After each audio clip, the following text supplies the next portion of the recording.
Rock Fight, where we speak our truth, slay sacred cows, and sometimes agree to disagree. This is an outdoor podcast that aims for the head. I'm Colin True, and joining me today, he and Vail Resorts just figured out their latest collective bargaining agreement, so he's back from his strike. It's Justin Hausman. Yeah, they're still paying me $0, but I feel like I earned, I feel like I got what I wanted out of the deal, which is a hat. Send me a hat. I'm not going to say anything bad about it. You might have gotten more than some actual employees over there, if that was the case. Yeah, right. Sounds like it. It was funny listening to our show from last week where we talked about it. I still couldn't believe how little they pay the ski patrol people. $21 is ridiculous. I knew that at one point I'd say something about how I could make more than that, or at least the same amount at my local grocery store. And then, sure enough, I said it in the show, and it just forgot was that you did? And I was in disbelief about that. But yeah, it's true. Well, today on the show, like I mentioned, we're going to talk about the LA fires. Of course, it's the topic of the day. We also have our Rock Fight consigliere, Owen Comerford, joining us later on to talk about the REI shutting down their experiences division, as well as a little bit of the Vail Ski Resort, the Park City Ski Patroller strike resolution. But before we get to that, some housekeeping and programming reminders. Just a reminder that we do want your emails. Send them to myrockfight@gmail.com. What's your feedback? Do you want to yell at us? Do you want to laugh at us? Do you want to get along with us? Do you want to hang out with us? I don't know. Just send it on over. Easy. Yeah, Justin's address is... Just kidding. If you missed Monday's episode of The Rock Fight, be sure to go check it out. Owen joined on that one as well, and we spoke to Wiley and Josh from Rumpel, broke the news of their new management switch-up over there. And then come back this Friday, because I have a conversation coming up with Andrea Kelly, who's the founder of an organization called Make Plus Equal, where we're going to talk about the business upside for brands who add plus sizes to their product lines. Justin, what else do we have going on at the worldwide headquarters of Rock Fight? Well, folks, have you subscribed to the Rock Fight weekly newsletter? If not, I have not. Tell me about it. Well, it's full of wonderful content you can't get anywhere else rather than into your email inbox, unless we send it to you on your own, I guess. Either way, it's still going to go to your email inbox. But what do we got in there? We got good stories. We got some essays occasionally. We got some fun AI-based camp stories and action figures and all kinds of fun stuff. Trust me, you're going to love it. Comes out every Tuesday. There might be an occasional special edition here and there. But yeah, I'll just go ahead and say it's the best newsletter in the outdoor business, in the outdoor industry. Wouldn't you agree, Colin?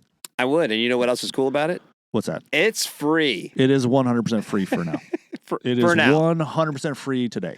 Get it while it's free, everybody. Anyway, head over to rockfight.co and you'll get a little pop-up, as you might expect, and you just click right there where it says join the mailing list, and then we'll take it from there. You're not going to want to miss out. And if you're new around here, we would love to have you subscribe and join the Rock Fight by hitting the follow button on whatever podcast app you are listening to us on. And while you're doing that, go ahead and give us that 5-star rating. We've earned it, I think, and I think maybe even a 6 if you could somehow work that in. Maybe you send an email coding on the back end. I don't know. Yeah, podcast people. Yeah, I want to give this show 6 stars. Network. How do I do that? Yeah, what do I do here? Anyway, we would love to have you follow us, subscribe, and give us that 5-star rating. Folks. Hey, lastly, before we get into the episode here, the Rock Fight's open for business, folks. If you want to seek out some advertising opportunities on this show, check out our media kit and rate card by heading to rockfight.co. Reach on out. You can send another email to myrockfight@gmail.com. And I know we're not supposed to reveal this kind of information, but all the people that advertise with us, they're seeing 1,000% profit increases. Yep. Yeah, it's it's incredible. Yeah, we're going to be featured in Forbes for the effective advertising that we're doing. Yeah, we did sign an NDA about that, Colin. So that's probably going to get killed. But I'm just kidding. It's not going to happen. You got to. Don't miss out, folks. All right, let's get into our top story for today, which is presented by your hub for ultralight gear, Garage Grown Gear. The top story is the Palisades fire and all the wildfires happening in Los Angeles. I don't think I need to spend too much time summarizing our lead story, as it has become the story of the moment around the world, which is at this time, as we're recording this on January 13th, it's still burning. These fires are still burning in and around the city of Los Angeles. Longtime Rock Fight listeners know that Justin is from California. I've lived here for just shy of 5 years, but I'd say that LA is a very important place to both of us. As we record this, another round of Santa Ana winds are poised to hit Southern California, including where I live. So hopefully there are no fires that flare up down here. But it's kind of put everybody on edge. It's all anyone can really talk about for good reason. I guess we want to talk a little bit about what it kind of means and how it pertains to outdoor activities. If you go to hikingguide.com, who's a Southern California YouTuber, primarily posts a lot of video hiking guides. Really great channel, actually. You should check it out. But he put up a video last week showing the impacts of the fires in the LA area and how it's hitting areas with trails, and it's a fair amount of that because obviously where it started. I don't know, Justin, where do you want to begin with this one?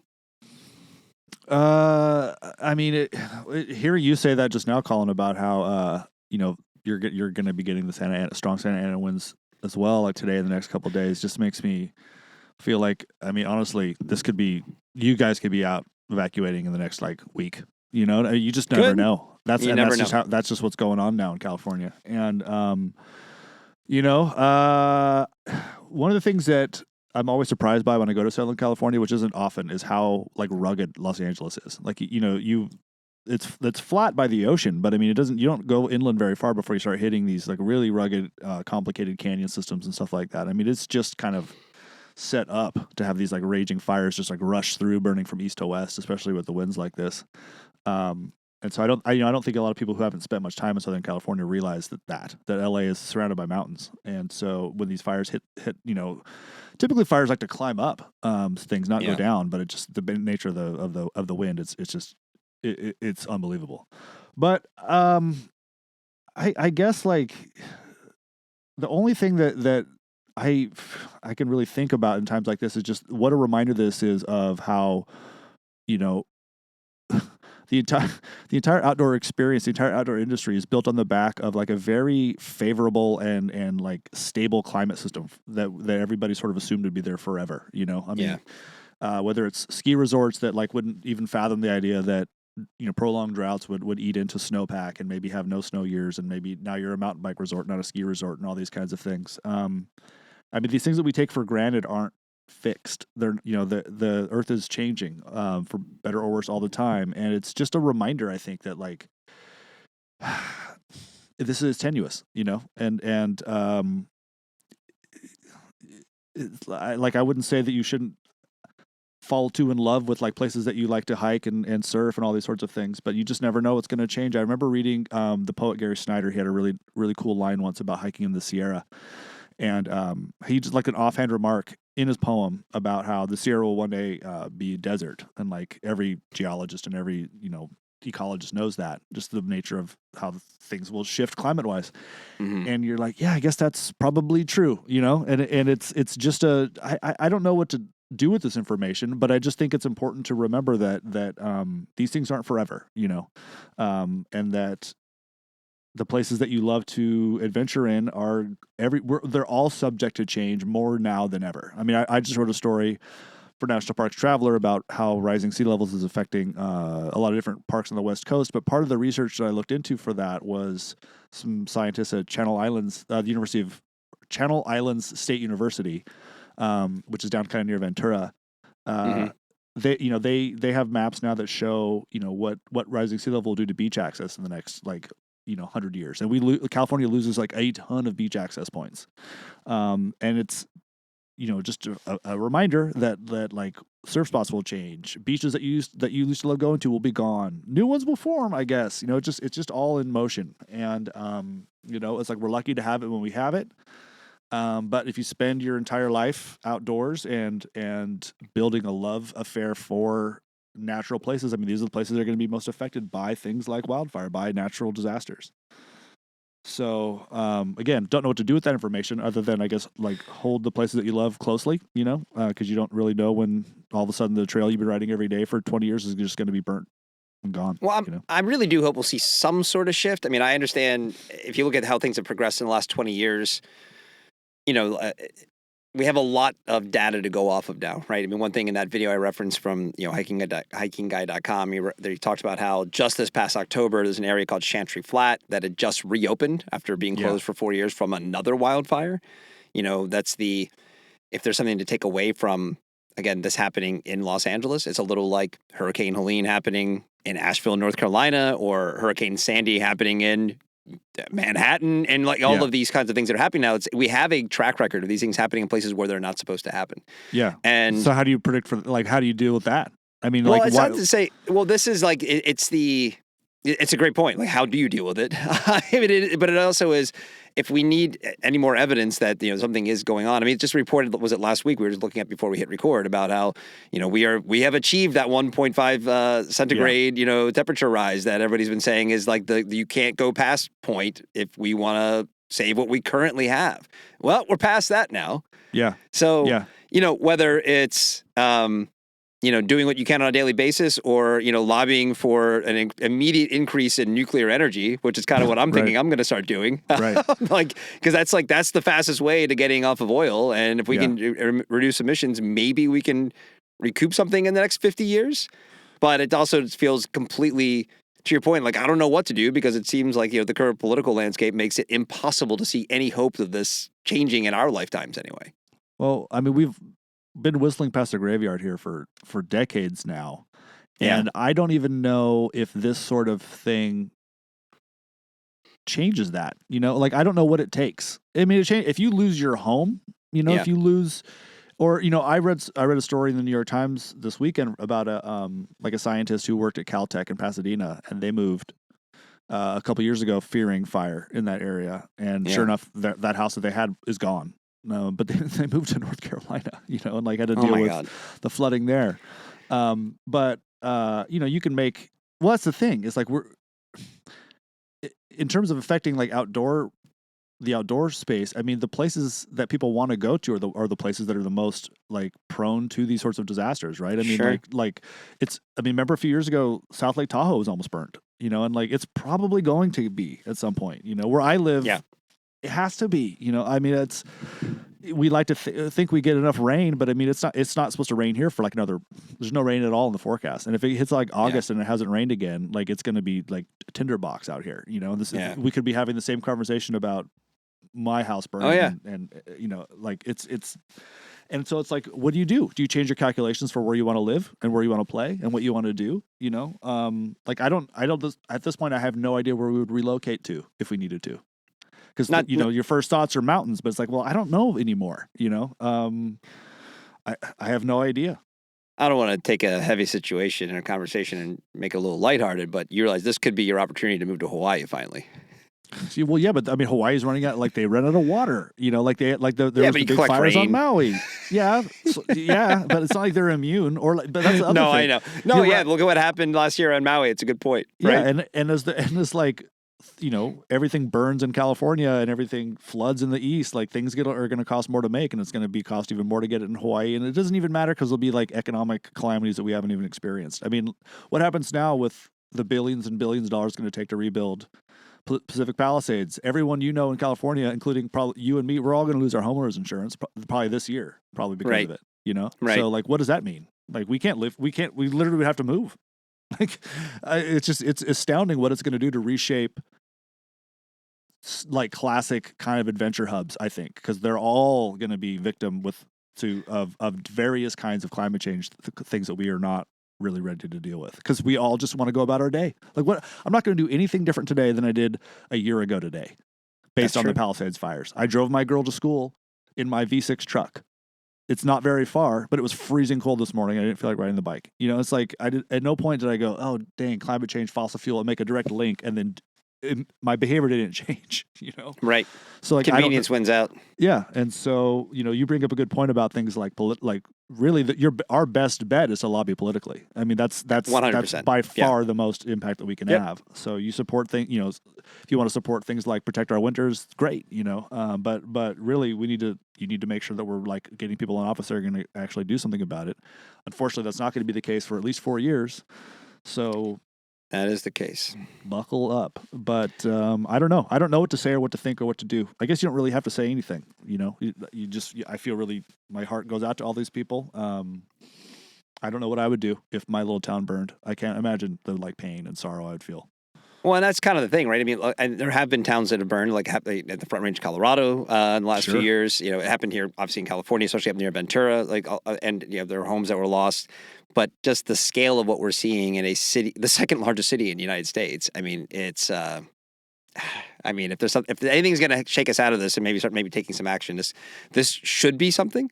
Yeah. But it's already being politicized in so many bad ways, that it's like ridiculous, Yeah. So, well, later this week, we are going to talk to outdoor journalist, a author, a friend of the podcast, Shantae Salabert, who's based in LA. She was evacuated last week. Her home seems to be, at least for the moment, has been spared.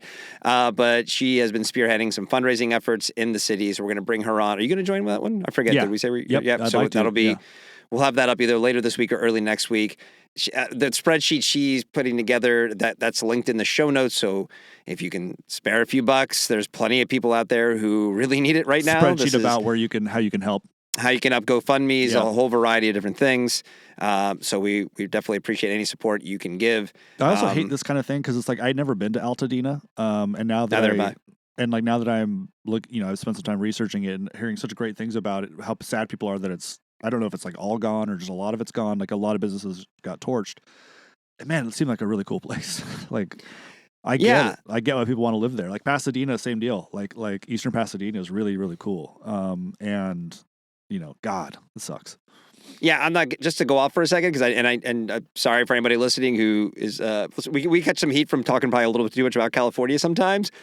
LA's fucking cool. I mean, the cool thing about LA, it is a massive city. Like I said, second biggest city in the U.S., but you exactly what you just said. I probably visited there a couple of times where you realize, oh, wait, there's 10,000-foot peaks surrounding this incredibly large and diverse city with the ocean. And then all of these pockets of interesting places with trails. And that's kind of drove it home of like what actually burned down and how these were places that are like go-to mountain bike trails, go-to hiking trails for tons of outdoor enthusiasts in Southern California. And it's just... LA is a really special place, and everybody has their opinion about it, and I get that, and that's fine. When you're a big city with a big reputation, you're going to develop a lot of haters.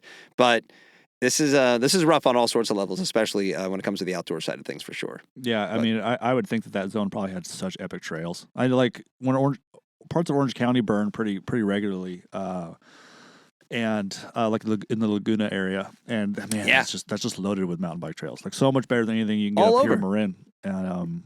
And I don't know. We did stories at AJ. Dude, they might kick you out of Marin for saying that. You would be careful. Oh, they know it. Everybody here complains. I know. But like we did a story about like what happens when a trail burns. I mean, I don't think a lot of people think about that. It's like, well, the trees burned, like what but like the trail's still there. But it's sort of like you often lose it. Like the trail could be gone. The ground is different. I mean, it's these fires are so freaking hot. Yep. And even still, like, even if it's still there at the end, like, do you really want to ride through like a scorched earth situation? It's just a whole different thing. So, yeah, I don't know. All right, well, we'll keep talking about it as we get more information. Today's top story was presented by Garage Grown Gear, which is your one-stop shop for ultralight backpacking gear. Their specialty, small and cottage outdoor brands, hundreds of wildly cool products to help you lighten up your pack. Wildly cool. Wildly cool. And this ad read comes from a recent and real customer testimonial that was left on GarageGrownGear.com. David on that site wrote, GGG is everything REI wants to be and everything Amazon can never be. You occasionally might find the same gear somewhere else a teensy bit cheaper, but if you care about the internet not sucking, it's well worth the money to spend it here instead. Cottage brands or not, GGG is doing the work of finding good gear and having reviews you can actually trust and aren't spam nonsense. It's my favorite place to buy anything on the internet. Wow, David. That's a good one. Yeah. You know what? Well, that's it right there. Generally speaking, folks, if you care about the internet or just things in general not sucking, sometimes you have to spend a little bit more money and be a little more thoughtful about it. But that is the Rock Fight's freaking like mantra. Like seriously, things should suck less. So let's do what you can to help that. So if you want to have the same shopping experience that David had, head to GarageGrownGear.com and start shopping today. All right, let's get into our conversation with Owen about REI experiences and come on over, folks. Come on into this little conversation that we already had. Come on over. And what was the other thing? Oh, Vail. We talked about Park City Ski and Vail. Yes, that's right. And the ludicrousness of skiing costs these days.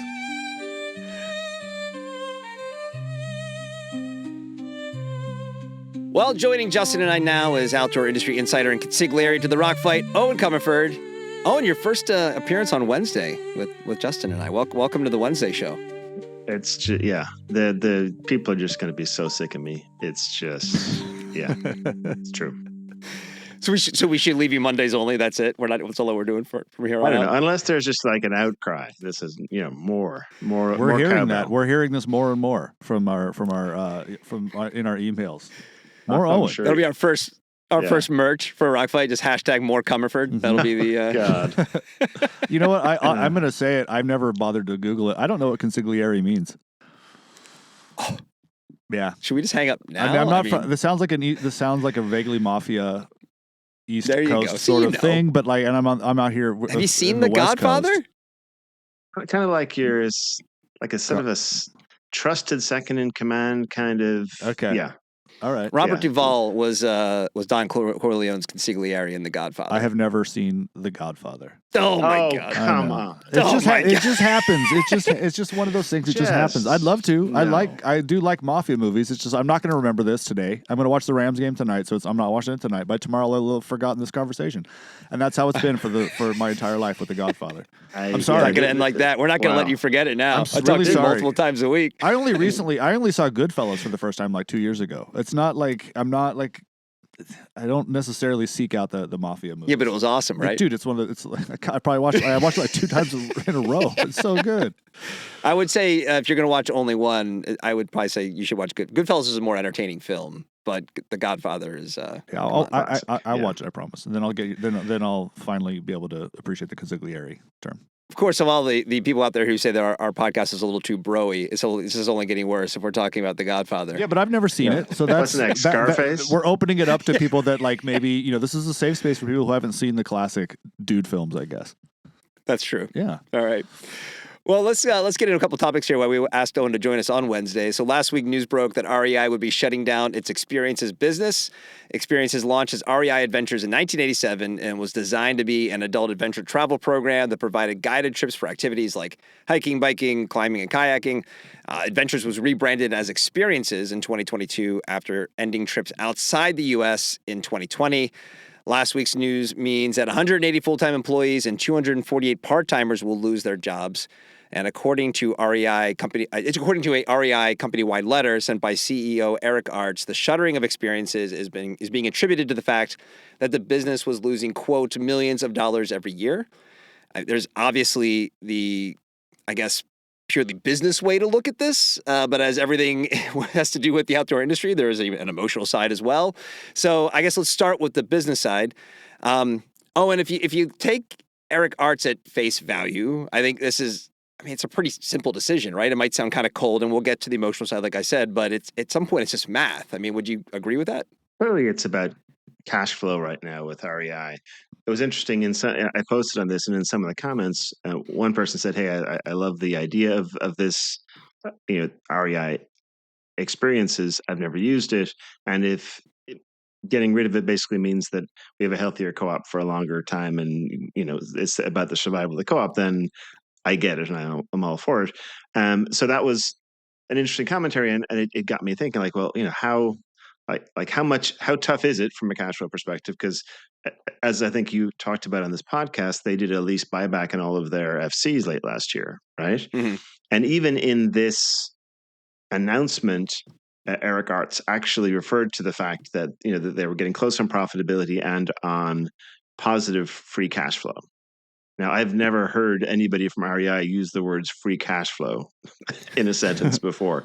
So it tells me that really cash is king right now within REI. And so they're turning over pretty much every rock that they can to right the ship from a cash perspective. So obviously there were the corporate layoffs earlier in the year. They restructured their store retail teams to cut some positions and to make that more efficient.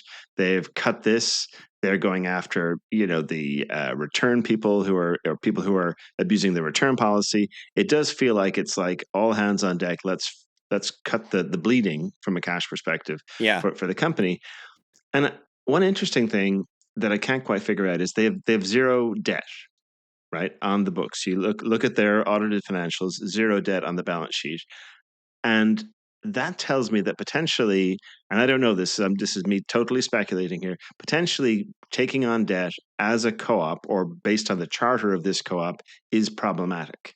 Because quite frankly, that would be the easy answer, right? They're a big company. They do billions of dollars a year. They should be able to go out and get a fair amount of debt to see them through the tough spots. But they're not doing that. So that tells me, what's going on here? I have a question, which is something that occurred to me after you and I talked about this the other day, Colin. And Owen, I think you could probably shed some light on it.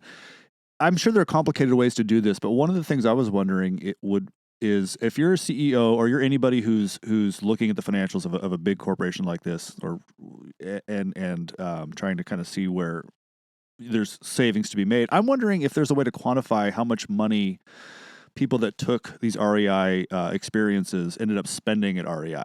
Like, I mean, I can see how I'd just be wondering how they would know it's losing millions of dollars. I mean, is that because they like, what's the of course it's going to lose millions of dollars because you're spending money on it. I mean, unless it's just people aren't signing up and paying for them, or I'm not really sure how the structure of the experiences thing worked. But I'm just wondering if they can quantify that. Like, okay, we spent $3 million this year on supporting the experiences program, but we project that these people will buy $3 million worth of shoes and parkas in the next 2 years. Like, is there a way for a brand to do something like that? You could. The challenge is the causality, right? It's like, hey, does this person go on REI adventures and experiences because they're a really loyal customer, or are they a really loyal customer because they went on REI adventures and experiences? So it is tricky. I think you could do like a comparison potentially to say, okay, here's a set of people that do and who don't, and what are the implications there from a cost perspective, and a revenue perspective. But in the announcement, they did say that they served 40,000 customers last year, that's a chunk of people, but that is only, I think they said 0.4% of all of their members, right? Yeah. So it is a pretty small group in the grand scheme of things. So is it really going to impact revenues suddenly if this goes away? Probably not. Yeah. Yeah. Do you think the co-op model matters here, right? Because I was looking through some of the comments on your LinkedIn post about the story. And it does feel to me that there's some folks out there who don't really understand that REI is different from the other brands or retailers that we talk about. Like, they see top line revenue in the billions and understand that REI, they kind of looked at REI as like, oh, just another $1 billion company. But doesn't being the co-op model kind of make it different? Or kind of, does that limit how much money they can spend or what the cash flow situation is for them? Co-op model definitely has implications around how they run the business, even how they compensate their executives for that matter. I mean, most executives of $3+ billion businesses would have some kind of equity-based compensation, right? And they can't do that in a co-op, so that's a challenge. But I do think that there are restrictions on what they can and can't do. Again, I'm guessing from a loan perspective. I don't know that. That's just me hypothesizing. Yeah. But I think the bigger impact actually has been that over time, they have, in the good times, they haven't really shelved away a whole bunch of money, right? Because you look at how they've done over the last number of years and the size that they have and where they are in the industry, and as a co-op with that whole vibe, it always felt a little dirty to make too much money. It's like, hey, we should, if we're making too much money, we should be giving it back to the co-op members. That's the theory of the co-op, right? Now they sort of formalized it into this 10% dividend thing. So it never really was a true dividend from the perspective of like, hey, we made more money this year, so you get more money back. But still, it always felt like we can't make too much money. And so they would find ways to use the money. And in some cases, giving it back to their own employees, in some cases, donations, in some cases, maybe inefficiencies within the company.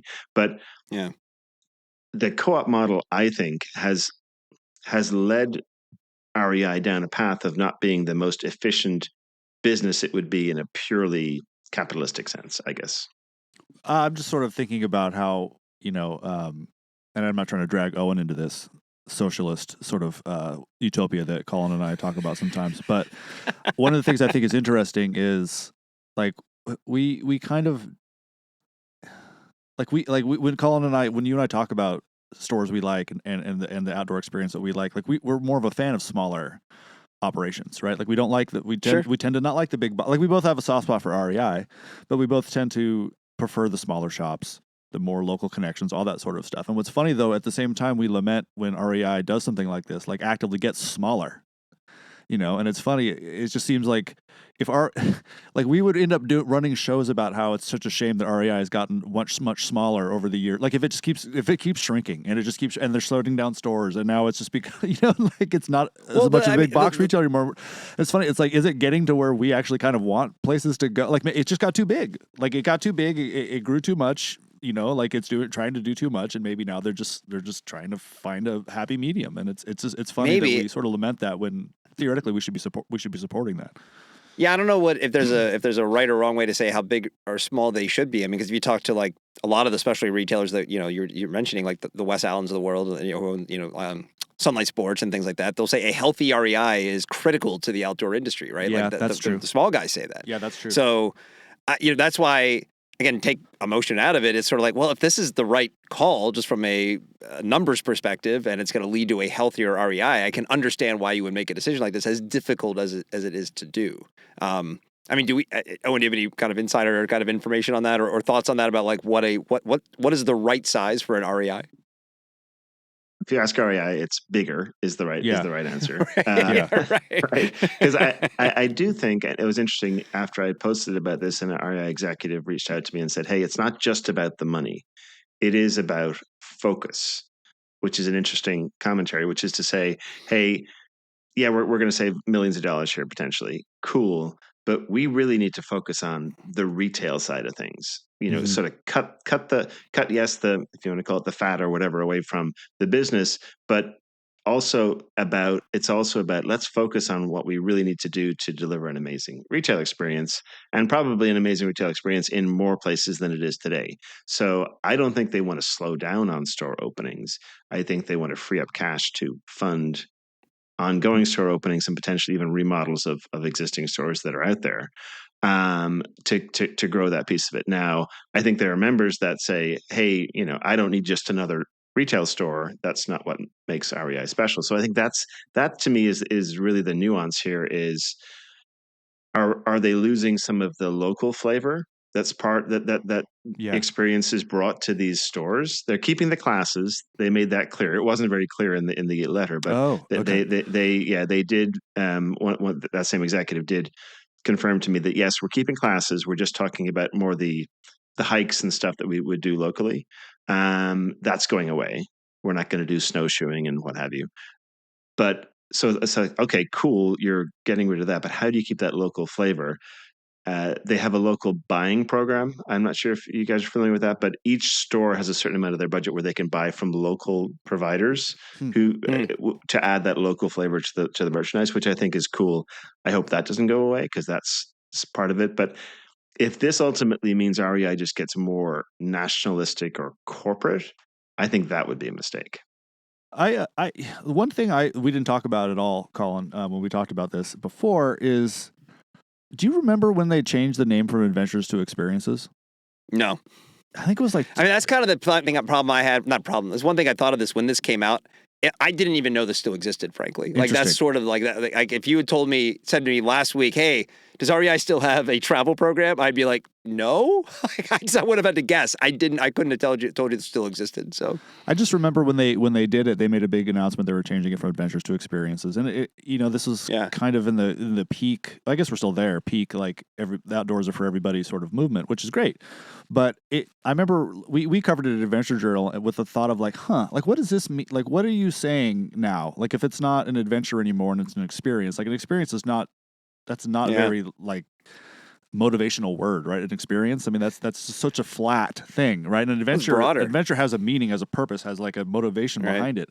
It's an action word, but experience is just like, I mean, I'm experiencing cold right now. Like, what does that even mean? And it just felt like an odd choice, and we wondered what that direction sort of meant. And part of me wonders if. I don't think that has anything to do with like why people might have been taking fewer classes or anything like that. It probably speaks more to the focus thing, where it's like, if you're an adventure company, you're an adventure company. You're selling things for people going on adventures. If you become an experience brand, that's a completely different sort of brand personality. And so, again, I doubt that has much to do with why this happened, but I don't know. I just think it's worth mentioning that they make this big branding change, and it seems to fall really flat. Yeah, I heard the REI cocaine experience was their number one book trip. I feel like that 2022. But cocaine is more of an action word, you know. Cocaine experience is different than just an outdoor experience. But I see it more as more of a magic mushroom experience type of company. That's true. That's a little more. That's true. That's probably better. Yeah, I mean, I get why they made the name change, but never sat well with me. So I think the big question going forward is this truly the end, or is there a bit of a respite and then they come back with something that is basically an outsource model, or I know I'm Mr. Marketplace, but or is it like an adventure marketplace model to where they have vetted these folks both nationally and internationally, and they're taking a bit of a cut as they then, hook people up with local guides in the local markets, or even for offshore trips. Makes sense. I mean, your expertise is in the gear and the stuff, right? Find partners to fulfill this. Why take on that added burden of the expense? Exactly. We'll keep an eye on it. And obviously, if it comes back, there's more to talk about. Other things, I think producer Dave may want to weigh in on the brand side of this down later in the week. So we'll see if there's anything more we have to say about it. Before we let you go, though, Owen, last week also saw the resolution of the labor dispute between Vail Resorts and the Park City Ski Patrol. Justin and I chatted about this a little bit last week. I just want to ask you from an industry perspective, what do you think the long-term effects of the strike will be, both to the snow sports industry and the outdoor industry, if at all, if you think there will be any long-term effects of this? One of the interesting things was that it brought some focus to how crazy expensive downhill skiing is. And I did a post on this on LinkedIn where I said, for a family of 4, one day on the slope, right, with lift tickets, lessons, lunch, gas, whatever, you're looking at $1,500. Easy, right? And most of the posts I got back were not like, "Hey, Comerford, you're crazy. No one's paying that." It was, "Where are you going? That's cheap. $100 for lunch for a family of 4? No, you can't do that." Like people were saying, $1,500, double it. Wow. Holy hell. And so it was the juxtaposition of, hey, we're only paying these people $21 an hour with, hey, we want you to pay $350 for a lift ticket to stand in line for 2 hours each time you want to go down the slope. So I think it's really interesting. And what it brought to me was just the issue. I think a big part of this is the issue with the whole season pass model that has come up. And it sounded like a great idea at the time when they came up with it, because hey, we can lock people in, right? They're going to pay over $1,000 for this season pass. They're locked in, yada, yada. You have this issue now where as a buyer of the season pass, you want to get your money's worth, right? So you're like, I'm going to go and ski as much as I possibly can. So it's this dilemma of the commons scenario where everybody wants to use this limited resource, downhill ski time, in this limited amount of time. And I think they're killing the industry, quite frankly, with this. They're killing the industry with this and with this very short-term focus, because not only are you killing the experience of being on the slopes because of all these long lift lines on good snow days, but also you're making it unaffordable for new people to enter. Okay, so the only people that are getting on the slopes are the kids of rich parents who bring them, and then they sort of sign up for the same thing. So, it isn't surprising that downhill skiing is the whitest of white outdoor sports, because it is the most uninclusive, exclusive activity that there is. And I think this has really brought that into focus for a lot of people. I sort of assume that part of the reason that lift tickets cost so much is because they're trying to push people into buying the season pass. Is that like an obvious business play? Well, absolutely. They're saying, well, hey, for why pay $350 for $1,000? Yeah, for $1,000, what you'd pay for this weekend, you'll pay.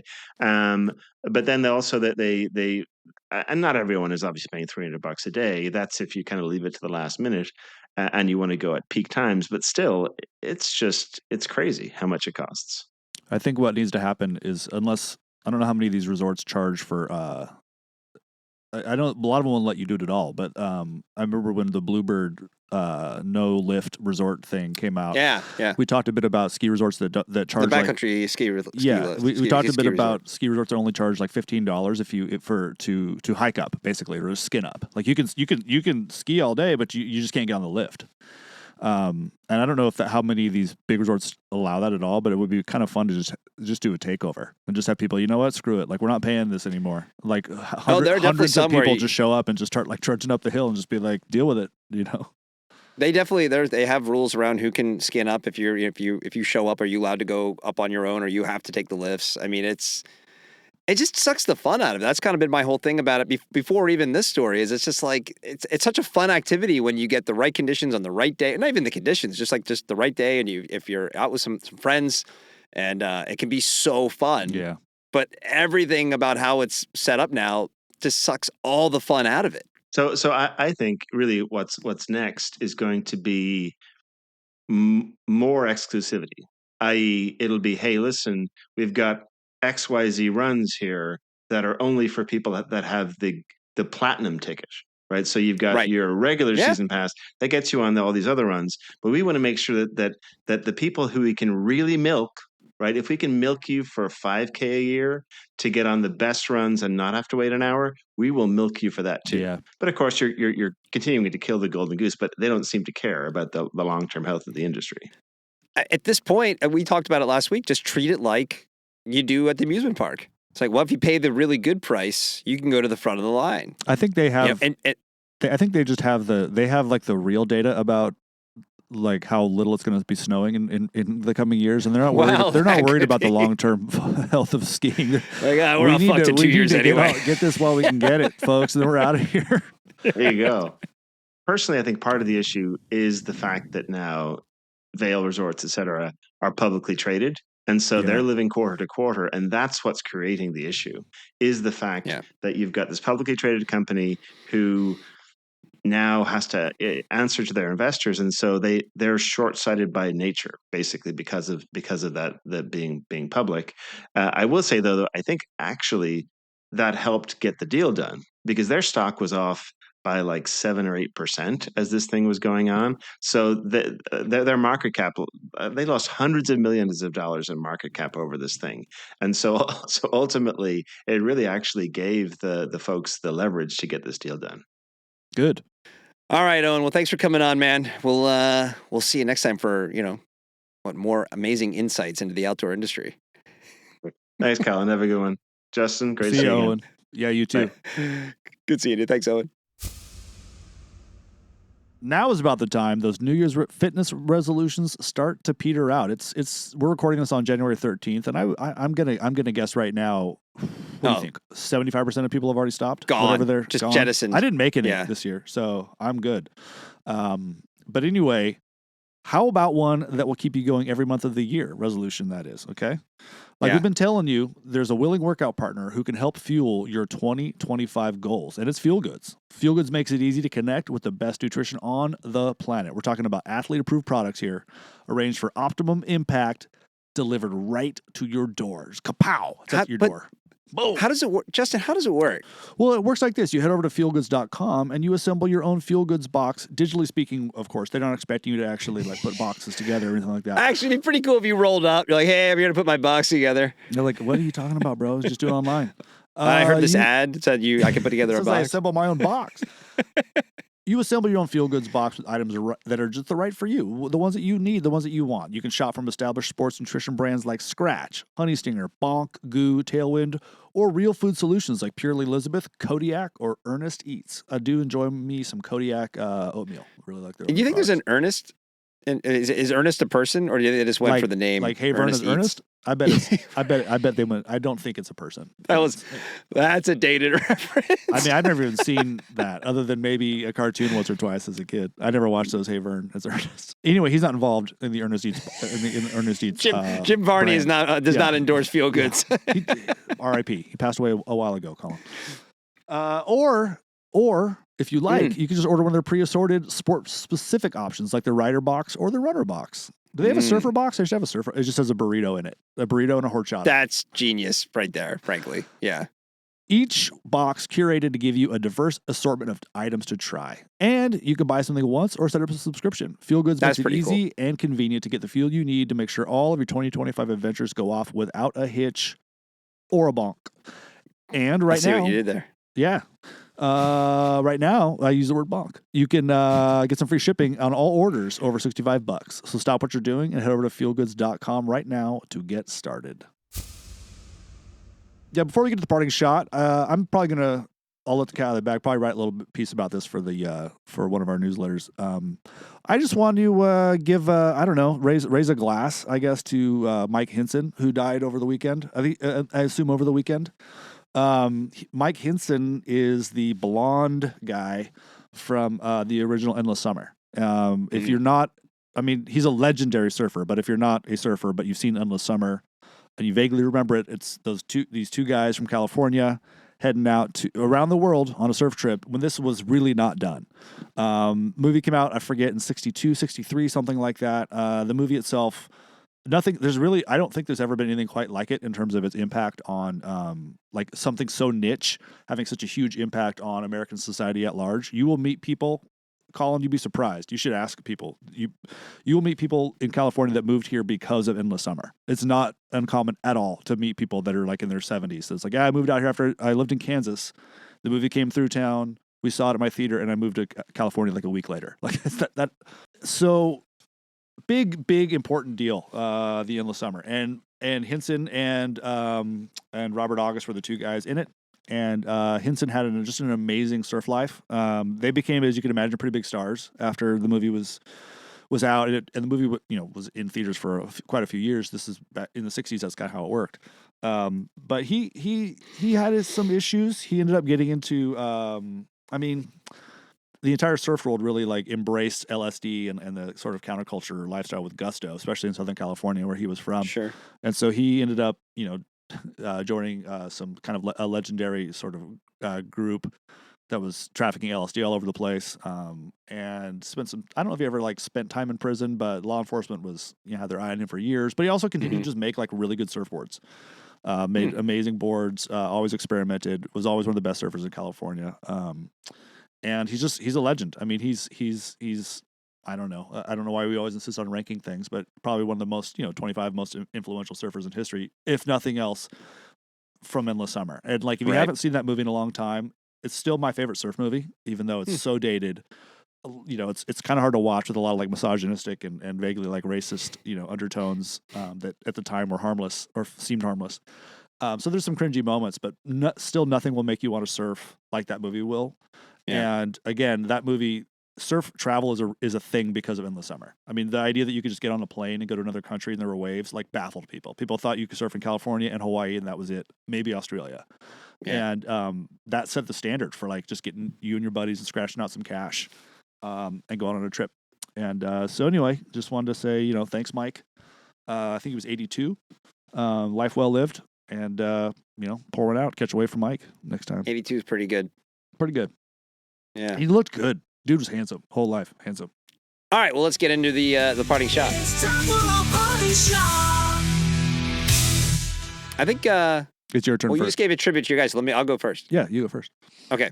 Well, we talked a lot about some heavy stuff here on the old rock fight today, so I'm just going to go a little bit lighter with my parting shot. I'm not going to get too angry about things or make it too outdoor industry focused. I had a moment this past week that I thought of this as a parting shot. Last week I traveled to my hometown in Pennsylvania, which has grown quite a bit in the decades since I left there, and which is great, good for them. Which is what town again? Whenever Lancaster, Pennsylvania. Thank you. And whenever I travel, I always try to seek out good coffee and breakfast places more than anything else. As soon as I'm like checking into a hotel, I've got like the Google Maps app out. I'm like searching hipster coffee.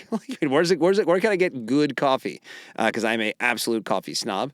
So I'll also drink shitty coffee, but I really like to find good coffee. So one morning, and here, by the way, this is something that you're going to be jealous of, but you're not that far away. We're like maybe a few years away from this. So, we all had separate hotel rooms, kids in one room. We were in another room. Yeah. And then we just left in the morning, didn't tell anybody where we're going, went and got breakfast. It was great. But it was bitterly cold. We went out for breakfast. We found a place that had good hipster coffee as some, and also some relatively healthier breakfast options, and which they were great. They had baked oats with yogurt, love that. Berries, and granola. I love baked oatmeal. Fucking outstanding. Yeah. My wife had avocado toast. I think it was kind of worthy what you might find out this way. It was quite tasty. No offense, East Coast, but like that's kind of a they don't really have hippy West Coast avocados thing. in Pennsylvania. Yeah, I'm sure they're more expensive there because they all came from here.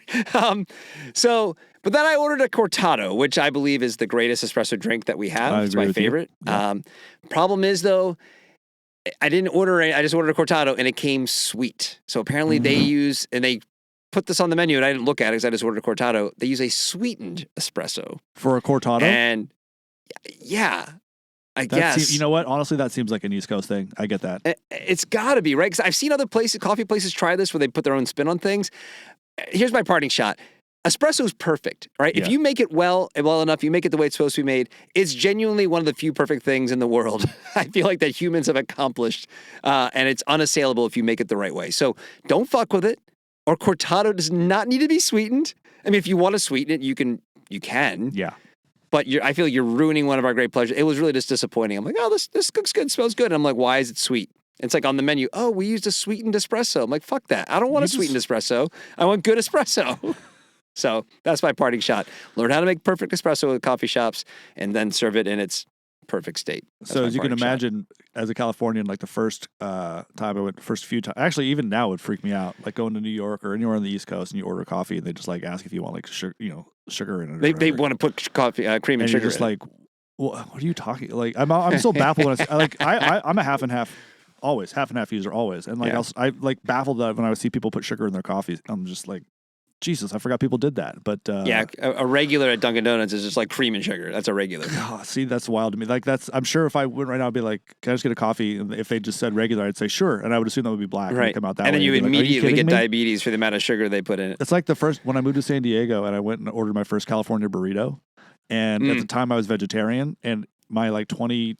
Actually, I didn't live there yet. I was just in San Diego, and my like dumbass like 21-year-old in my mind, California. It's probably vegetarian. I didn't even think about it. That's completely rational. I'll get that. I'm like expecting like black beans and avocado. No. French carne asada with French fries and cheese. Yep. Oh, it's amazing, isn't it? Anyway. So good. Yeah. I love a California burrito. Well, all right. I actually was going to go with a whole different parting shot, but for some reason, this just popped into my head, and it's a little bit lighter. So I'm going to go with the slightly lighter one because it's been a bit of a heavy episode. It has. So my 5-year-old daughter is really good on a bike. Great bike rider. And she's been riding a bike with like a pedal bike now for at least a couple years. That's awesome.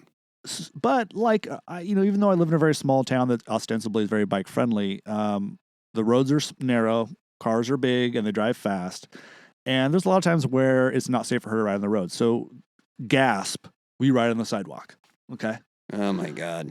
You're going right to jail.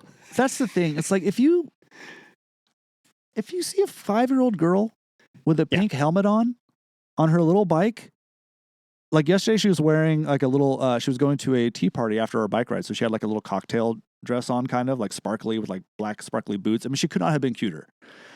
And like, 75% of the people that we'd encounter on the sidewalk, I might be walking my bike, because I'm an adult. You yield to the pedestrians. Yeah, of course. Yeah. But like the amount of people that looked at me like, get this girl off the sidewalk, I couldn't believe it.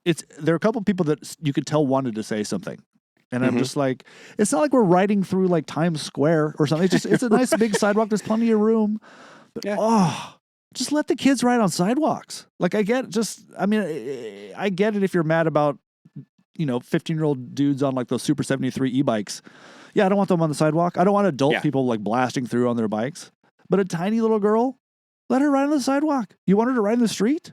As a general rule, I agree with the rules. You shouldn't ride bikes on sidewalks. But there are circumstances where it's like, look, that's fine.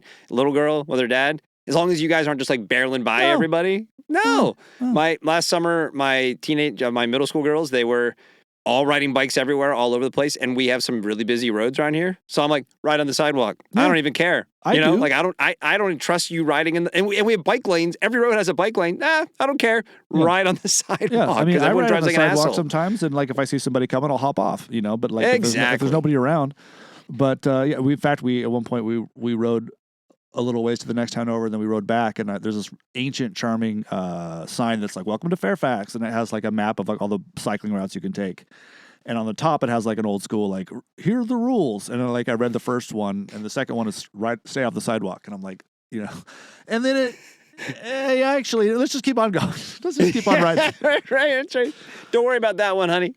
So, anyway. That's a good one. Just let the kids ride on the sidewalk. That's it. I agree. Thanks, man.